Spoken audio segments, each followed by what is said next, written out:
Greetings, greetings, everyone. You have reached From Seed to Systems podcast with me, Cicely, from New African Image Makers. And today we are being joined by no other than my oldest son, Kimaathi Yeboah, and he is giving us some inside intel on young folks and social media and media, AI, and all of that in general. Um, I would love to have an intro if I have some backup on my tech in the background here. But if I don't, I'd like to just get right into it and introduce my son properly. I've already sent notices out, so if you catch my live in the description, you will see that my son has a background in computer technology, IT, robotics, coding, and just the general being a young person, social media, and all the other stuff, AI. So this is a person who helps, basically is one of my top advisors. And I'm not saying that for joke, I'm saying for real, and gives me some very interesting background and perspectives about how I'm navigating in the world and especially online in general. So this is perspectives that I know are very valuable for me, and I know that he's gonna be sharing some heat and some value for you guys as well. It's not often that we get a chance to get into the mind of a young person, so I'm super excited to have him with me today, and I'm very grateful. And for those of you who know our family, I'm always talking about I got skin in the game. Now you've been through this podcast introduced to that skin for real, and it's nothing that I take lightly. It's how you guys doing? How y'all doing? Did you enjoy your workout? Oh yeah. I saw you out here getting it. Yeah, hour and some straight. Man, so yeah, we are outside here, the beautiful sunny south side of Chicago. And yeah, this is the real skin in the game right here. So this is not something that I take for joke. My children, my family is very valuable to me and very encouraging to me. And I my son, as I affectionately call him, Kweku, is more or less a behind the scenes type of guy. So to get him out in front of this camera today is a feat, and I'm so excited and I'm so proud to have you. Thanks for joining me on my podcast. You're welcome, and greetings to everybody. Yes. And anyway, so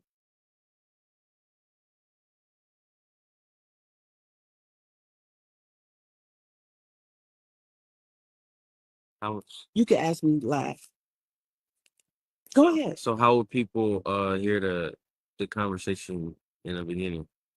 So this is recorded live, meaning we're broadcasting live, but people can come back. They can go check it out on later on YouTube, Facebook, and the Female Solution page, which is my host group. So people can catch this anywhere. You can, and this particular it doesn't tell you the total of how many people are actually watching the broadcast. Because, for example, last week was my most watched broadcast, and I had almost 200 people watching, but they were on different platforms. So you can't just go by that. People are definitely watching. We've been consistent. And let me just say this about the Female Solution platform. I say it frequently, but I'm going to keep saying it. I love this platform. I love the way they've been able to help support me to be consistent in my media. And I'm going to be more consistent. It's going to continue to improve. The technology is going to continue to improve. Our reach is going to continue to grow. You know that if I just keep doing it, because my son is the one who encouraged me to do media like this really a long time ago, and take advantage of the vantage point that I have as a developer in media and a Pan-African, and that my particular perspective on things. He's always encouraged me to, be serious about my media and make sure I'm doing certain things to keep everything, popping and make sure it's reaching out to people. So, but anyway, so yeah, um, what I want to talk about first, because I had to send him a detailed, you know, AI generated list of what we're going to talk about. But anyway, but um, but for real, I've as a as somebody with a background in visual arts, I talk about this a lot. Every time the camera comes on, we're performing. It doesn't matter. You know what I'm saying? So now that everybody has a phone and a camera in their hand, how much of our life are we living and how much of it is a performance? And are you concerned about it? Or, like the direction that things are going? Um, yeah, in terms of how much of our life is a performance, I would say that for those who are, you know, mostly online, their life is their livelihood, if you would, is based off performance, and those who also seek attention on the internet, I would say their livelihood would be performance, but that's not the majority. That's not the majority of people. Uh, yeah. Yeah. So basically, you see it as people actually have a choice. What about when we in public and people just be taking pictures of us or cameras are everywhere and we know they're recording us? You don't think that affects people's behaviors just going around and just being in the general public? No, Not really. I don't really think so. Being recorded because it's become normal surveillance and recording. So I don't really think it will really affect us as much as we think it does or what you're saying. I don't Mhm. think so. Okay. Well, I mean that's interesting because I always bring up the old days when we grew up, we didn't really have uh 24-hour surveillance. Our mothers couldn't put a tracker on us. Not only could they not track us with our phones, but they didn't even ask us you know what I'm saying, where we was at, what we was doing, where the infamous, that's the train. Oh, it's a long train. Oh my God. I would pick a spot by the train. Forget about this is Chicago. So all the trains in North America come through this city at some point and somewhere. So to be honest, if you're gonna be outside, you need we're gonna need some more specialized equipment because it's gonna be a train of some sort or some noise around. It's a loud city in general. But anyway, we had that whole it's 10 o'clock. Do you know where your children are type thing growing up? So Mm. um the idea of being watched and videotaped everywhere you go is it's a little foreign. It's foreign to us in a lot of ways. Mhm. What you have No, I just want to know, like what your opinion about it, what you think about it. Do you think it's hilarious or funny, or do you find it hard to imagine, a world where it's not cameras everywhere and you know what I'm saying? Like this whole surveillance thing, or how much ingrained into you is it?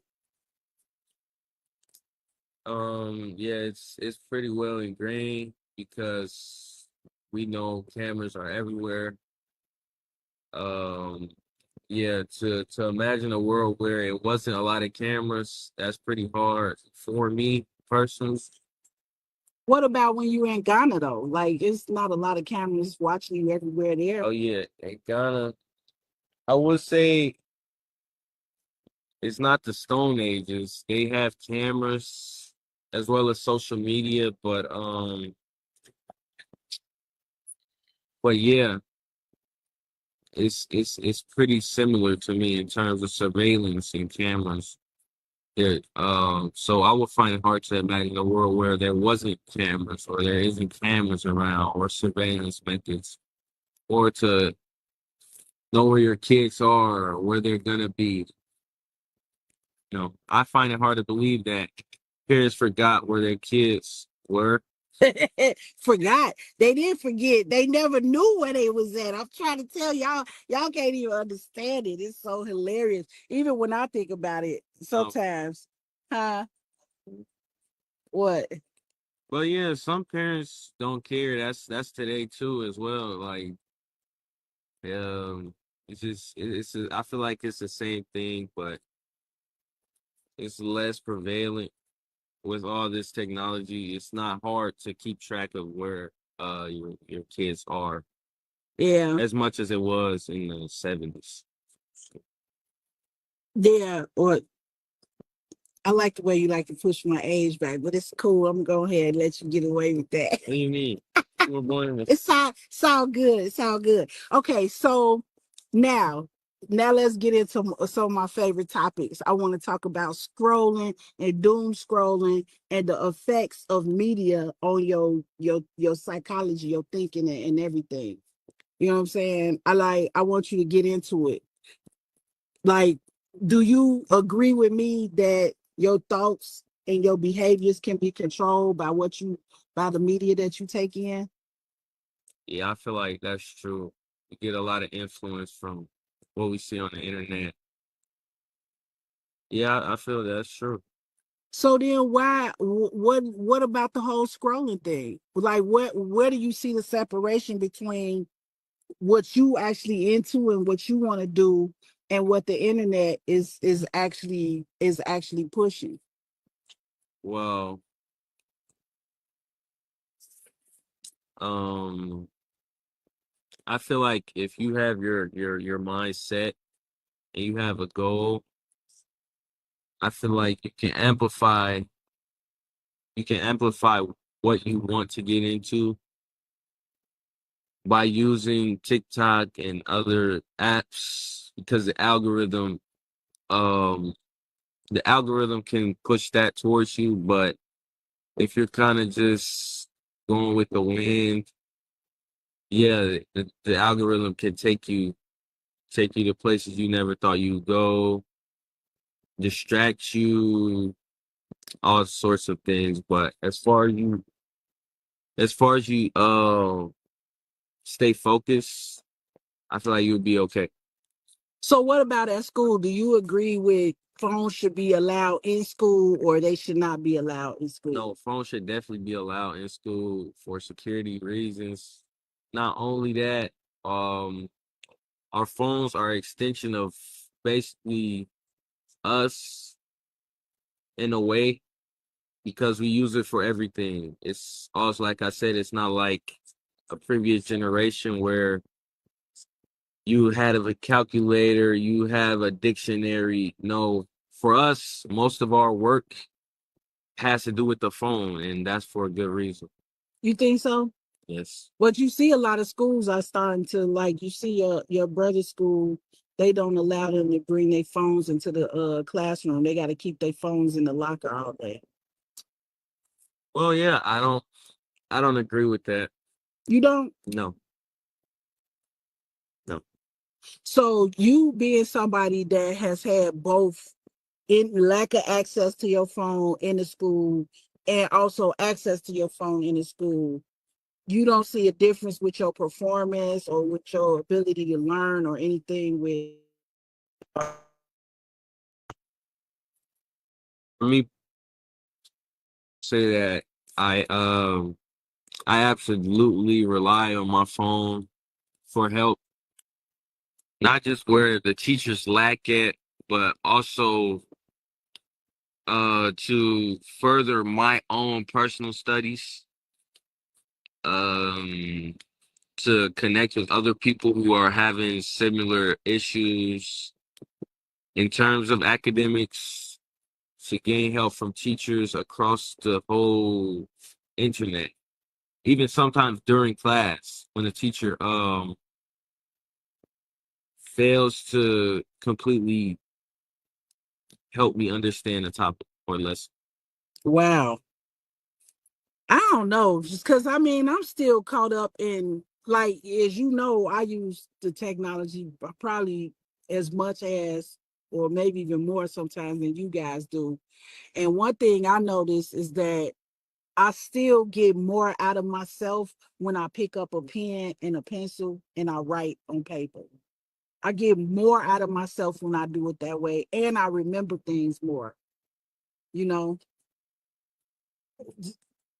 I mean, you don't got no problems with your memory, okay? So, but for me, I do. And like, if I listen to like a video as opposed to reading it, which one you think I pick up more on?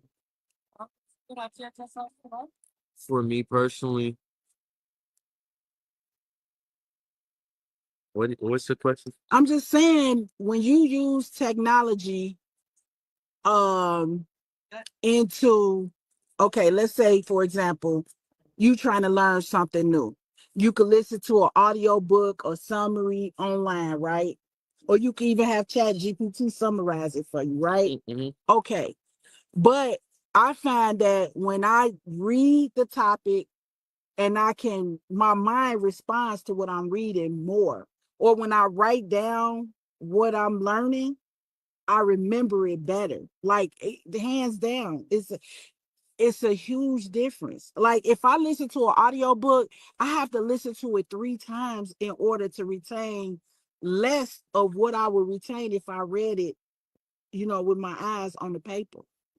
So, I mean, I'm just asking about your experience because I know you're a writer too. So, Well, yeah, that's where I'll say we'll differ because me personally, when I hear something or when I'm I thought the screen was black. no.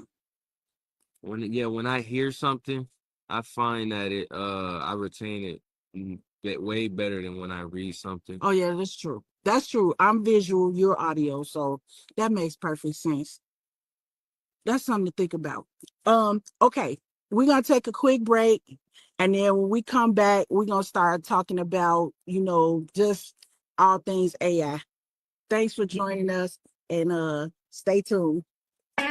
The Soulful Chicago Book Fair, Woodlawn's premier summer event, returns to 61st Street between Cottage Grove and King Drive, Saturday, August 9th, 10 a.m. to 8 p.m.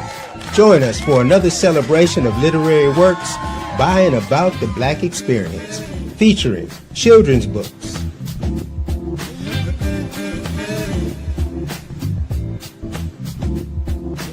fiction books, and non-fiction works by local and international authors. The main stage will host an entertainment lineup second to none, with Pari Lemuel, Aniba and the Soul Stars, and the mesmerizing Moo Moo Fresh. Special guest, DJ Celeste. The community stage features a variety of family-friendly performances, such as DJ sets produced by IC Music, an organization that trains and promotes blind audio engineers. All this and more, Saturday, August 9th, free and open to all. Be there.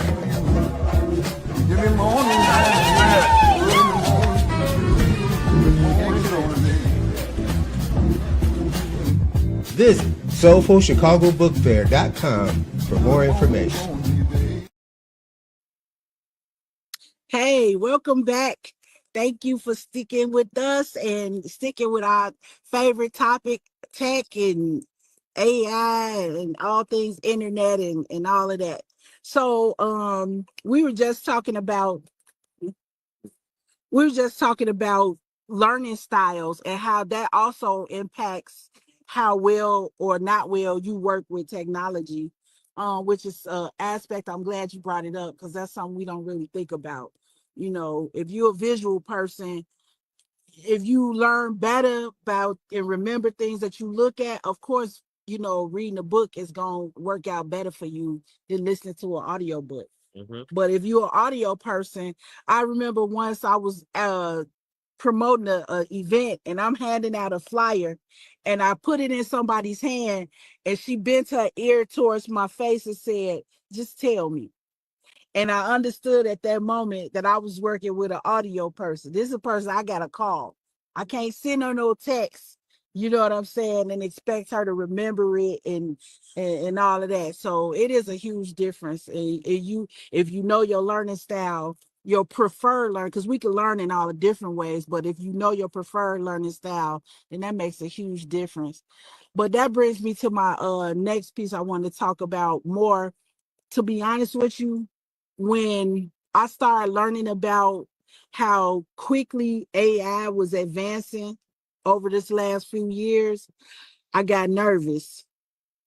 I got real nervous because I was like, damn, I wanted my sons to go to college, but what the hell they gonna do with all these computers doing everything and taking over all the different work? And I mean, you got robots doing the surgeries now, and it's just so much going on. They driving the cars, like, so when you thinking about your kids and you trying to support them and planning for the future, it's kind of challenging. And so you know what I did?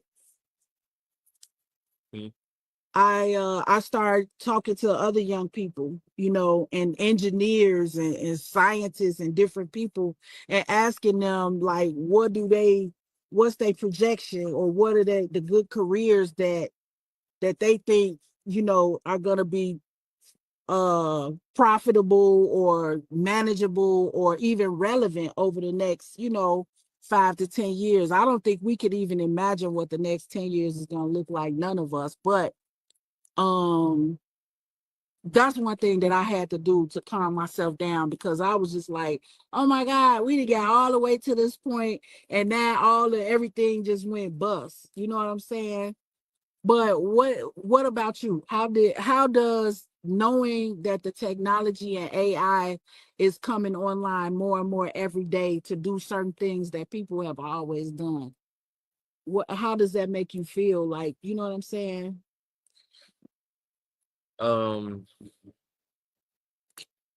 it makes me feel excited for technology because for some jobs and some career paths, it might limit or maybe even end like the career paths in total. But for some, it just makes a whole new path and it creates more opportunity if you really research what you need to get into. Because, for example, I would say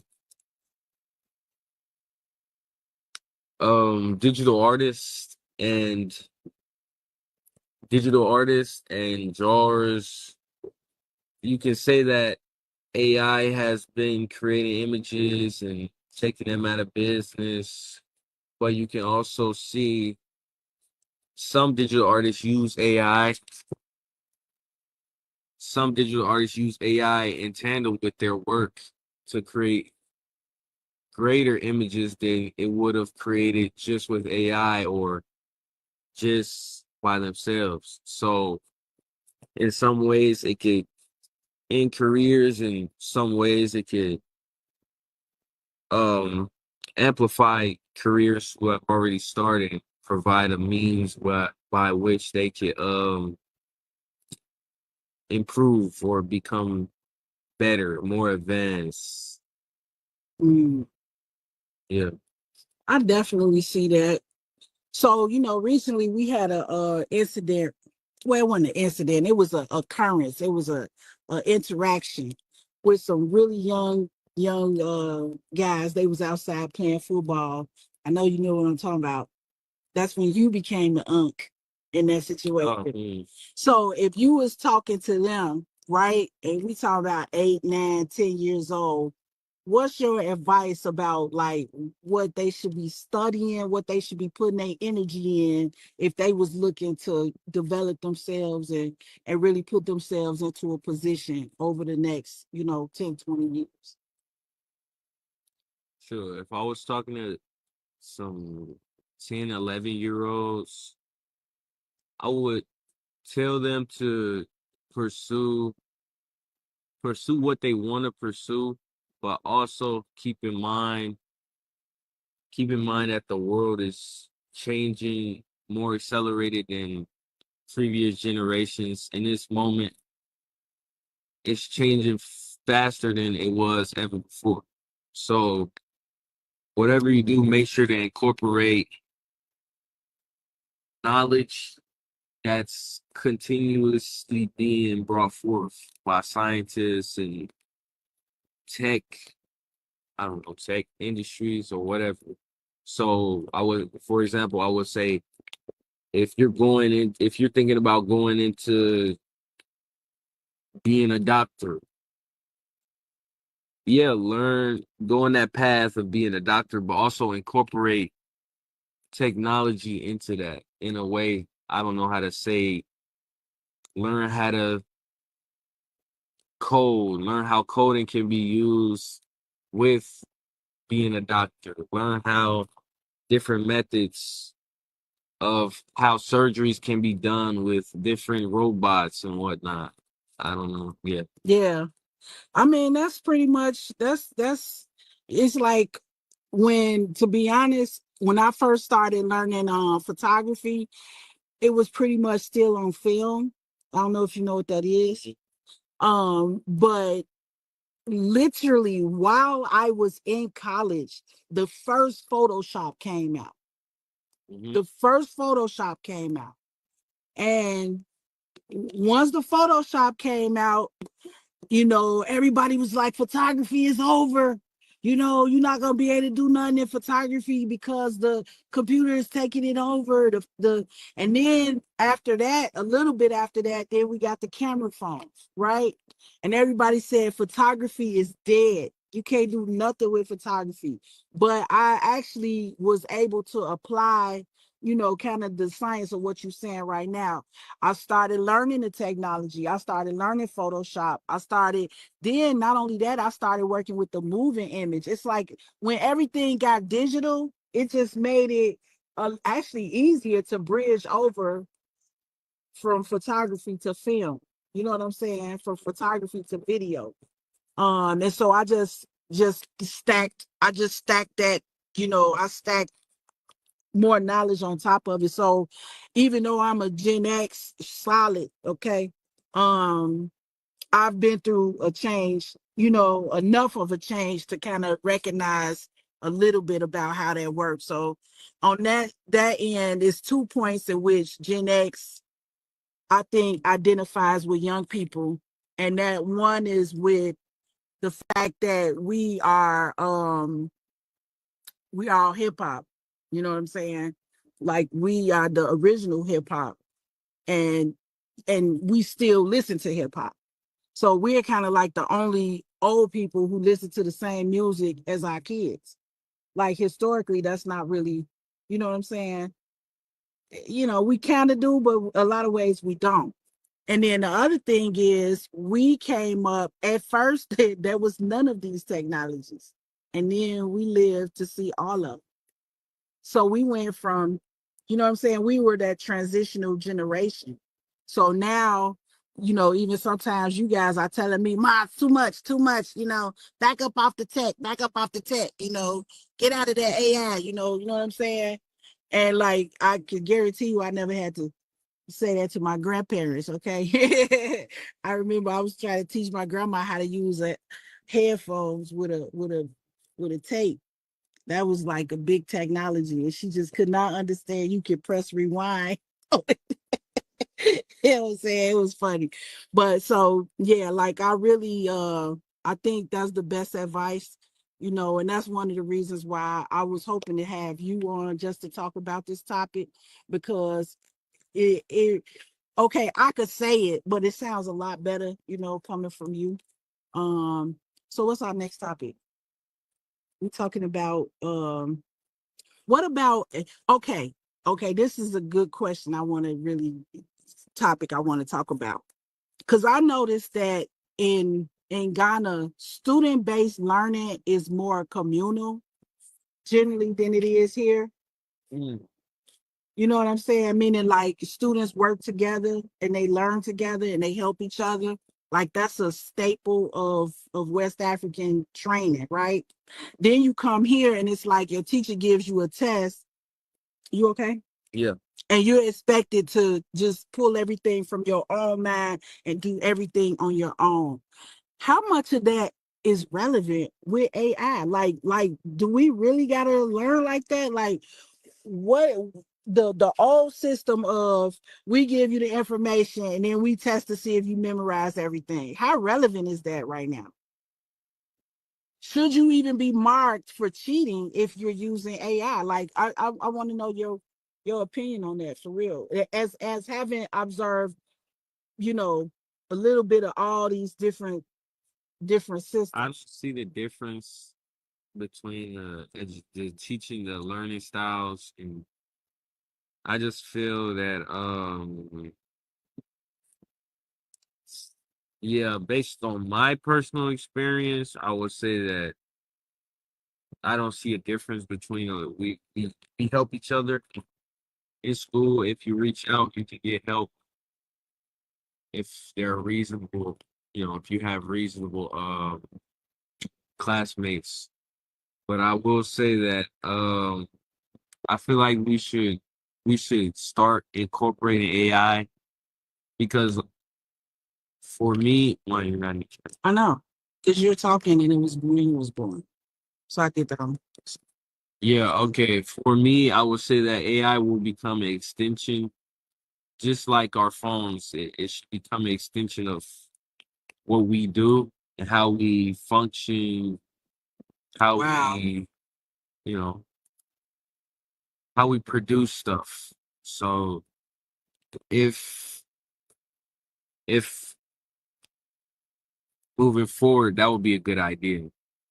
So when we do testing and all of that type of stuff, I'm asking you, do you see AI as being something useful in terms of the whole school environment? Like instead of saying no phones at the test, bring your phone, use your phone, just like you would a pencil or a calculator.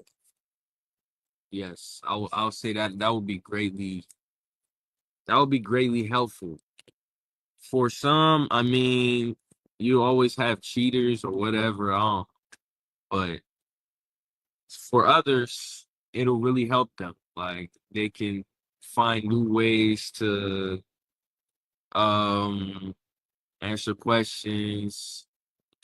And for me, I find it easier to retain whilst let's say, let me use an example. During a test, if they give me a question, I find it easier to retain knowledge from the question if it's open notes because I just practically use that knowledge that they just asked me on the test.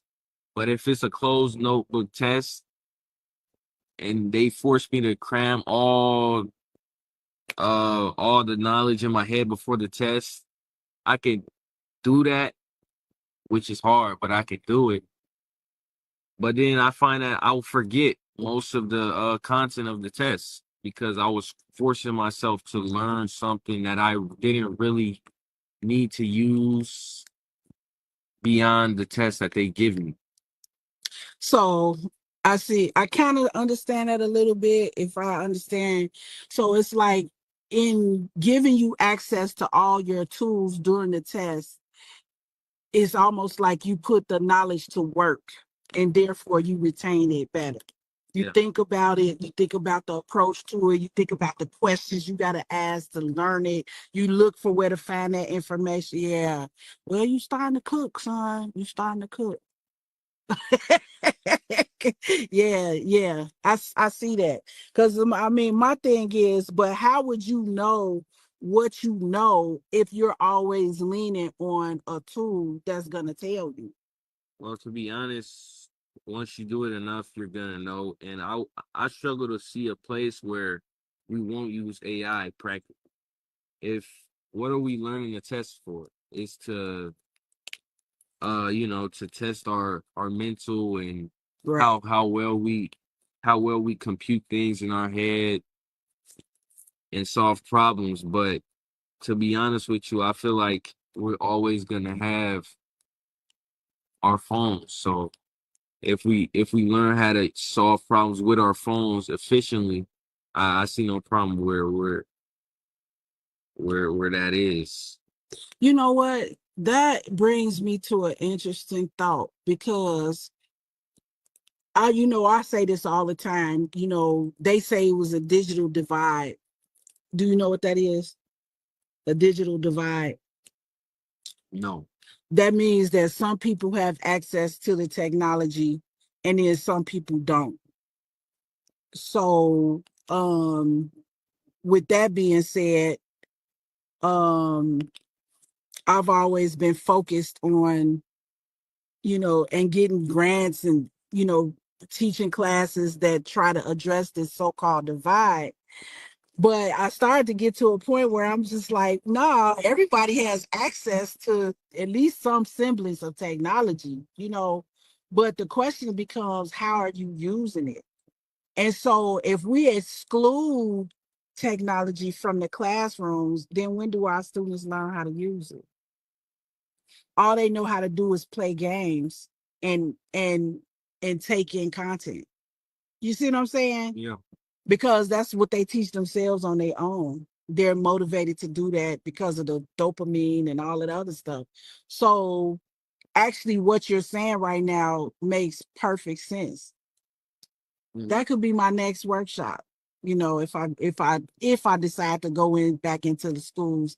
But yeah, using technology, but for your advantage. You know what I'm saying?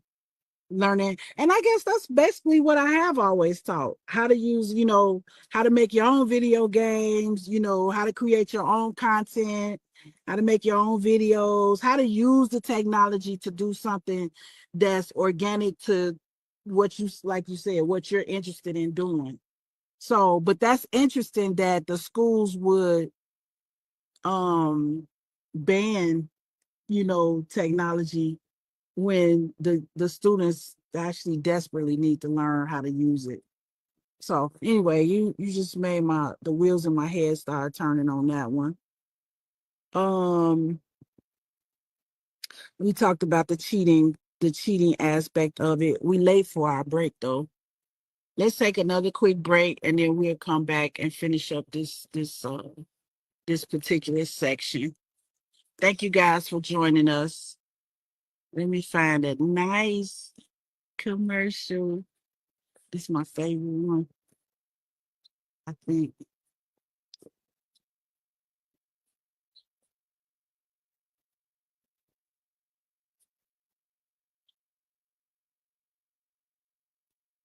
Why is it not coming on?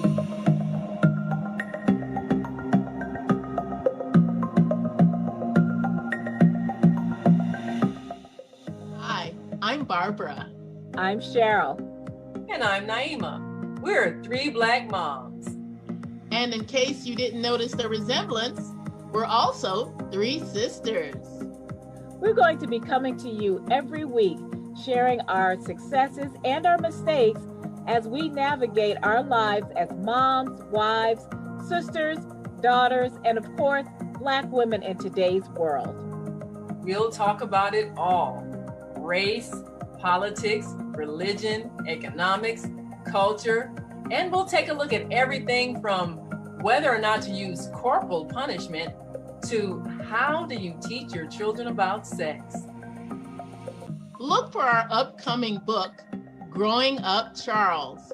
It's a personal story about our lives growing up in Maple Park on Chicago's South Side. I'm Barbara. I'm Cheryl. And I'm Naima. We're three Black moms. Follow us on Facebook and subscribe to our YouTube channel, Three Black Moms.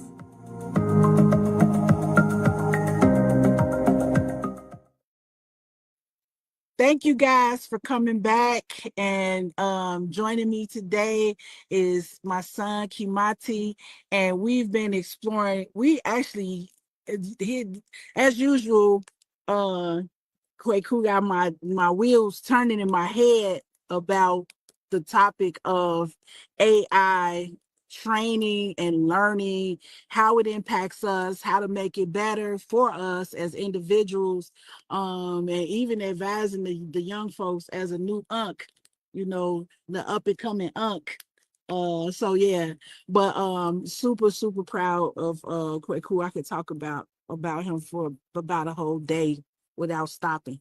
So we want to talk about a little bit about connectedness. This is where my mom thing comes in at, because I'm very concerned about what I consider being a real human. You know what I'm saying? And I'm not sure how AI fits in with keeping us connected or disconnected. You know what I'm saying? I mean, what do you think in terms of like when we go out? Sometimes you hear me say, "Oh, so are we doing that millennium yet?" Because like, if we all gonna be on our devices, then like, what are we doing? You know what I mean? So I want to hear your thoughts on two aspects of this: the connectivity part with our loved ones and our family and our friends, and I want to hear your ideas about surveillance, because I know you got some insight and some ideas about that. One of the reasons why you don't get in front of this camera that much, for sure, right? No, I just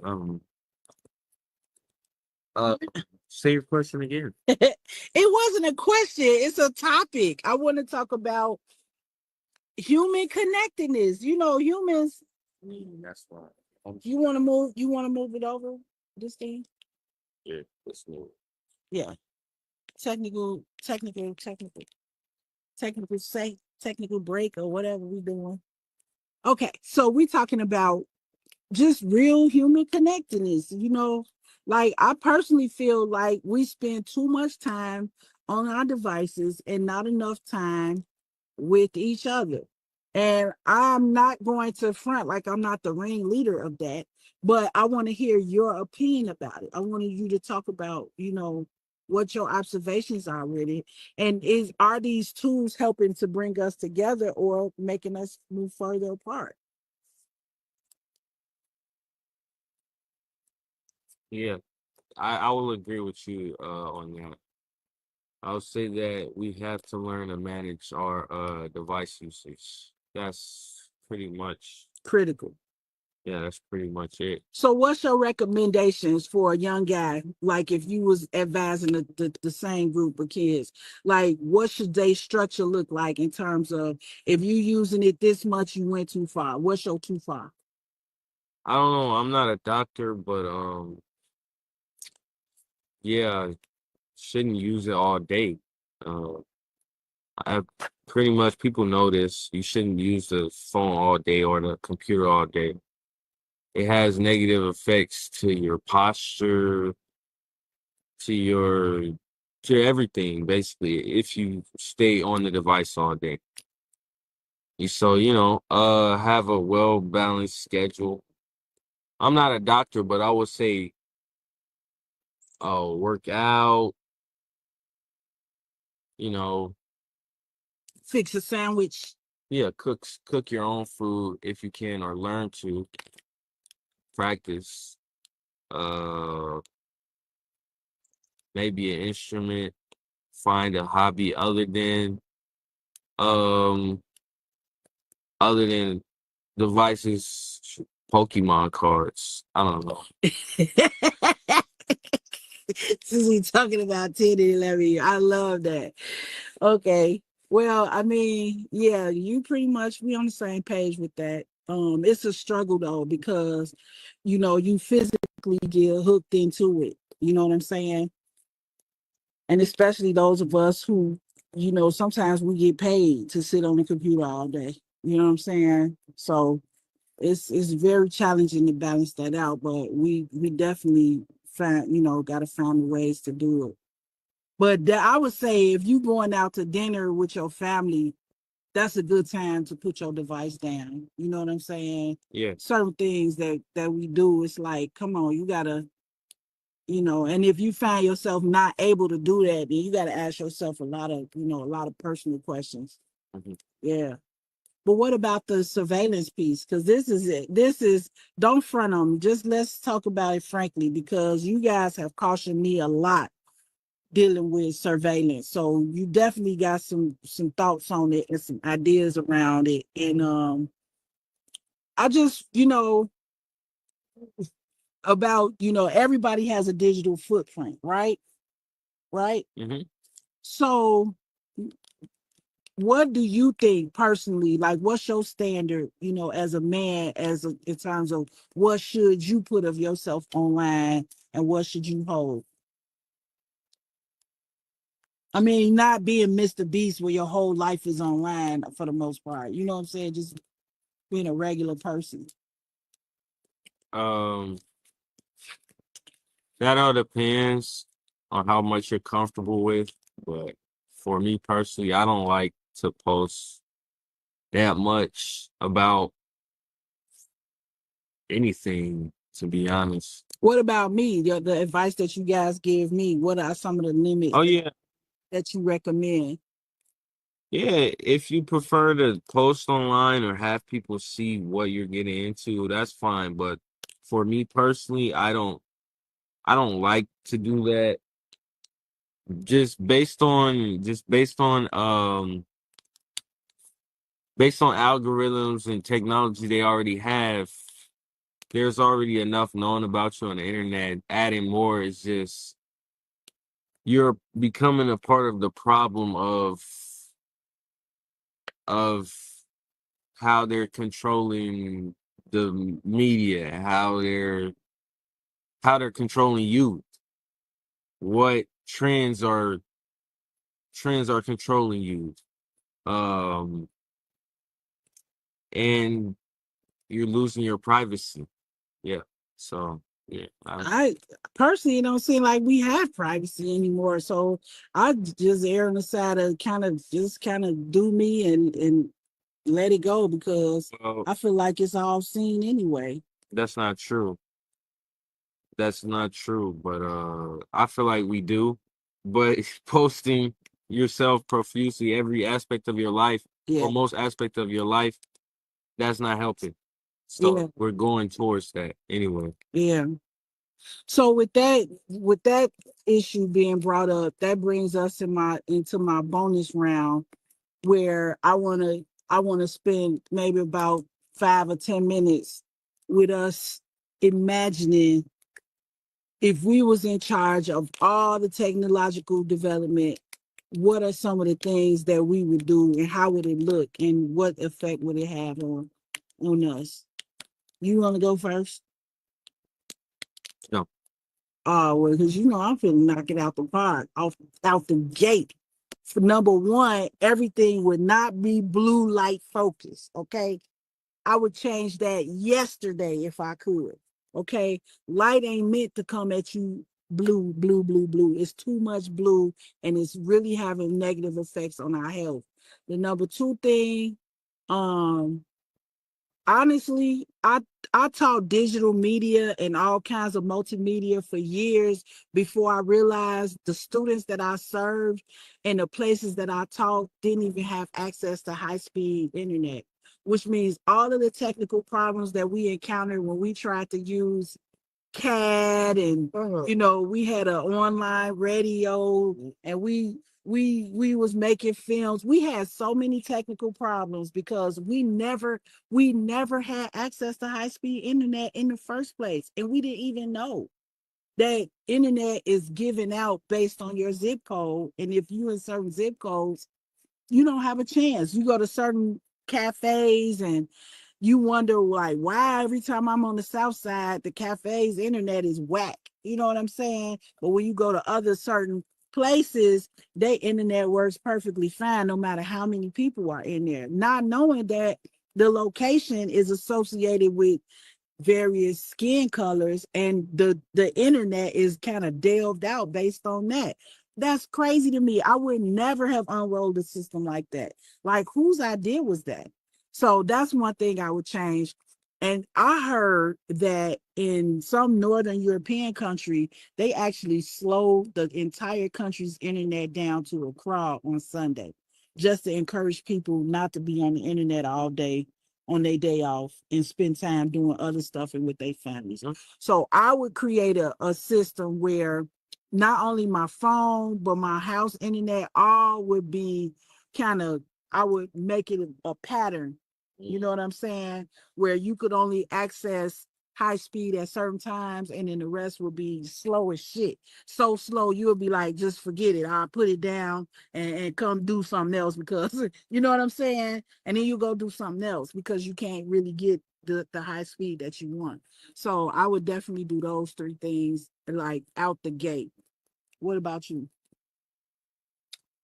If you Well, was creating the landscape, how would it look? for technology, Yeah, and internet and AI, and if you was rolling it out, what would it look like? well, there has to be more in person. I will make opportunities for people in person. I will amplify those or improve on those. So more sports, more places to be in person with. Yeah, Like um me personally, I would love to have a place where I can meet chefs and they can teach me how to cook. If I had like a place to go where they could, you know, it's not directly school or college or it's anything. just kind of like a fun, Yeah, interactive, being around yeah, people who are into what you into. yeah. Yeah, So yeah, and I can learn how to do what I want to do. Yeah, I will improve on those. Um, for the actual technology thing, yeah, I would do what I wouldn't like to hinder people from using the internet, but I will also put in some certain rules, like you can't you can't always be having fast internet. So like Ma said, I will cut down the internet for one day so that people can actually be in person, be in tune with what's going on, and shoot, or if they want to be alone, go for a walk or anything, they can do that. But to get off the internet, to not let it control your life, and I will make it I would advertise I would advertise nature a lot more in the media. I wouldn't make everything about technology in in regards to internet and gaming and all that, because there's enough of that already. It kind of promotes itself because it's fun. So yeah, I would advertise nature, yeah, and stuff like that. yeah, you on point as usual. I just am more concerned about the safety aspects. I think, you know, and not it's safety in so many different ways. For one, we have toddlers using iPads. I think that's dangerous, and it has become the norm, which actually increases the amount of signaling that we're all getting. Because if everybody in your house from the age of 6 months on is using devices, then that's more non-native EMFs that's going through the entire community. So just think about that. And then we put our elders on it, and then children's bodies are smaller. So whatever effect it's having on you, it's having like way more of an effect on their bodies. So I don't think, we should be encouraging a lot of screen time. We shouldn't encourage any screen time for certain ages, for me. And um I don't think also that there's been enough study on like when we create these huge data centers and then they, what about the environmental impact? You know what I'm saying? Because we use the technology, but it is energy intensive, right? So, like where's the studies on this stuff? If it's tens of thousands of satellites floating throughout space, where's the studies? How do we know that it's safe? So that's one thing that I would do. I would not do anything super fast, like the way we're going from, people having jobs to certain, industries where a huge number of people just lost their jobs almost instantly because of technology. I wouldn't put my doctors online like that. You know what I'm saying? Like the doctors, as you know, when you go to the doctor's office, they spend more time looking at the screen than they do looking at you. You know what I'm saying? That's not cool. So I definitely don't think that it's as safe as people assume.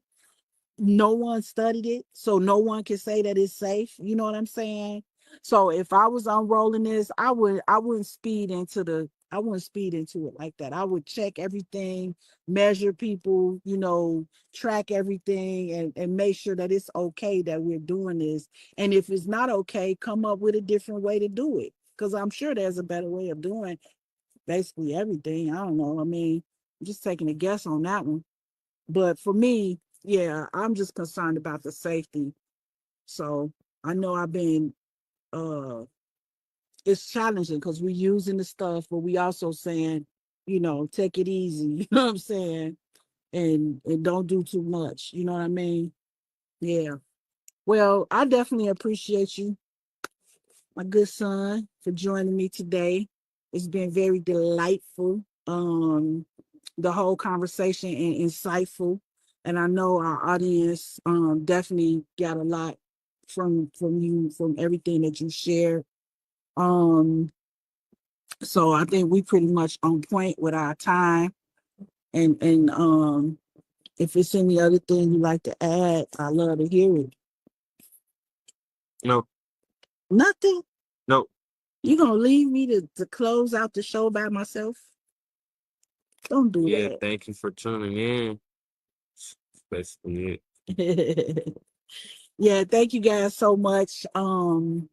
We are I'm just delighted to be, on this platform. I'm delighted to have my son here with me today.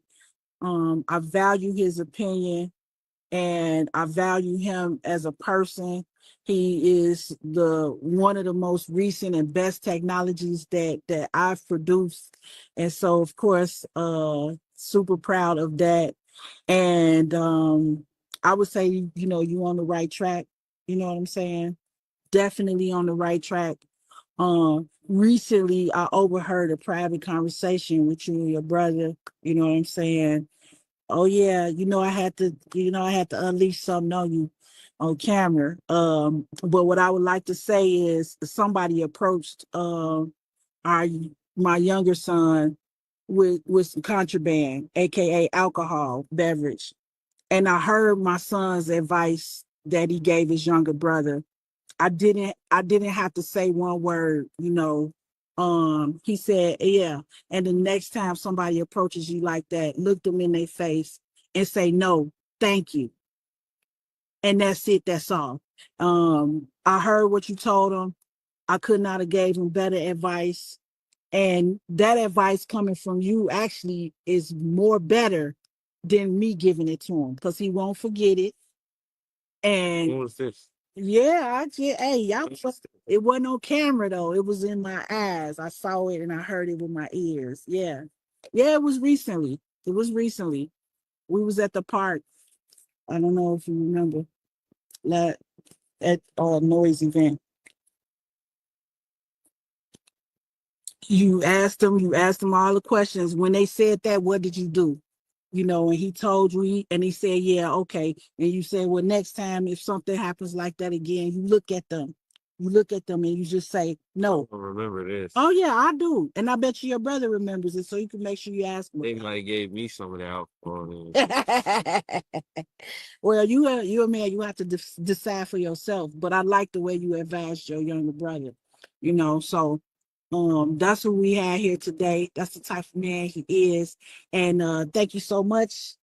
High five. We did a great job. From seed to systems, y'all. Female Solution. Tune in because it's going on. Okay. Thank you, guys. Where's my outro? My outro. Love you guys. We've come to the end of our show today. If you missed any broadcasts, go to our website for the audio and video archives at www.thefemalesolution.com. On behalf of our team of radio hosts, I'd like to thank all of you who participated in today's discussions. And to our global family joining us from all around the world, we say thank you. To our family in China, xie xie. India, zhanyavad. Japan, arigato. Korea, kamsamnida. Russia, spasiba. Germany, danke. Poland, dziękuję. France, merci. Spain, gracias. Italy, grazie. Egypt, shukran. Ghana, madasi. Nigeria, eshe. South Africa, ngiyabonga. Senegal, jareh.